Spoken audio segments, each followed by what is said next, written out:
Tonight's second story is called Little Miss Chatterbox, read by the same artists. Little Miss Chatterbox talked more than a lot. She talked all the time, day in and day out, week after week, month after month, and year in and year out. She never stopped. She didn't know it, but she even talked in her sleep. She had a brother. I bet you can guess what his name was. Can't you? That's right, it's none other than Mr. Chatterbox. She looks a bit like him, don't you think? You should have heard them when they got together. You couldn't get a word in edgeways, or sideways, or anyways. Have you ever heard about somebody being able to talk the hind leg off a donkey? Well, Mr. Chatterbox could talk both hind legs off the donkey, and his sister could talk the hind leg of an elephant. Now this story is about the time Miss Chatterbox decided to get herself a job, which she did, in a bank, in Happyland. At 10 o'clock one Monday morning, Mr. Happy strolled into the Happy to Lend You Bank in the middle of Happytown. He took out his checkbook, wrote a check, and went to the counter. Behind the counter, on her first morning at work, stood little Miss Chatterbox. She smiled at Mr. Happy. Mr. Happy smiled back. "Good morning," he said cheerfully. "Well," said Miss Chatterbox, taking a deep breath.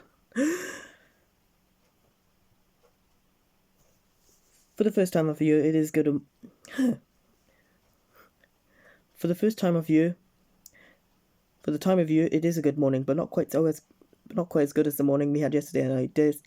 And I dare say tomorrow morning will be even better morning. But it's quite a good morning for Monday morning, and she went on and on and on until it was time for the bank to shut. Mr. Happy was still standing there, with his mouth open in amazement. He'd been there for hours.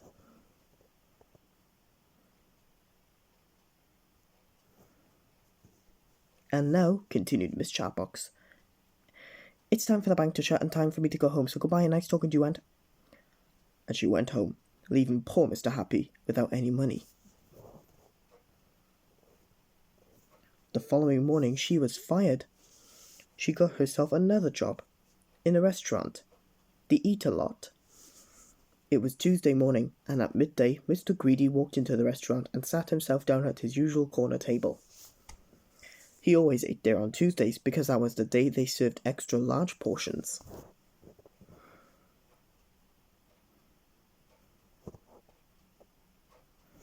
The waitress came up to take his order.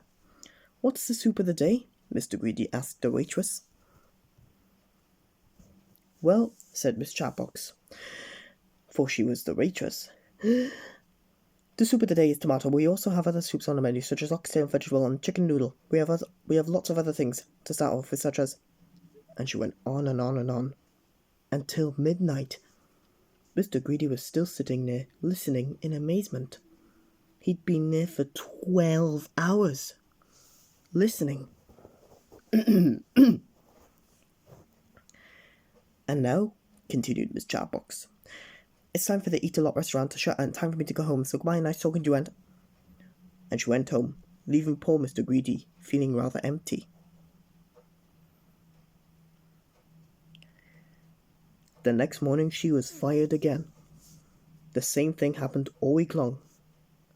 On Thursday morning she was fired from her job as an assistant in a hat shop. Miss Splendid went into the hat shop to buy herself a new hat, but she couldn't. "Oh, Madam, I've just had the hat for you, and I know you're going to love it because it's pink and pink is your colour in it." It was all talk, but no hat.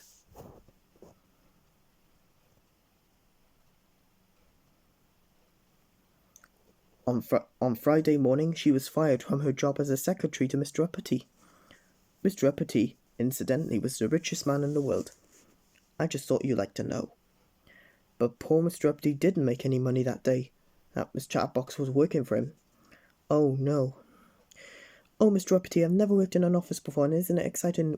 And would you like a cup of coffee? And are you rich as everybody says? And you are, and it was all talk and no work.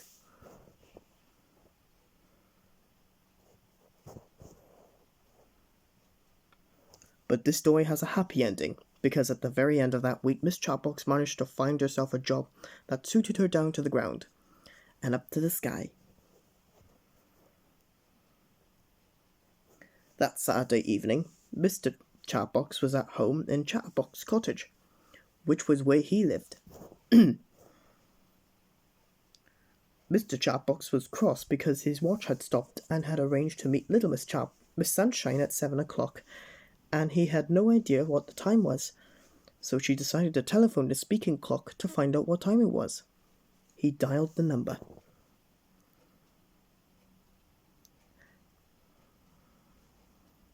At the third stroke, it'll be 6:25 and 15 seconds.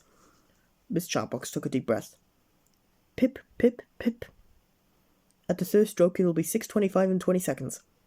Pip, pip, pip. That's funny, thought Mr. Chatbox to himself. That sounds just like my sister. Time for our final story.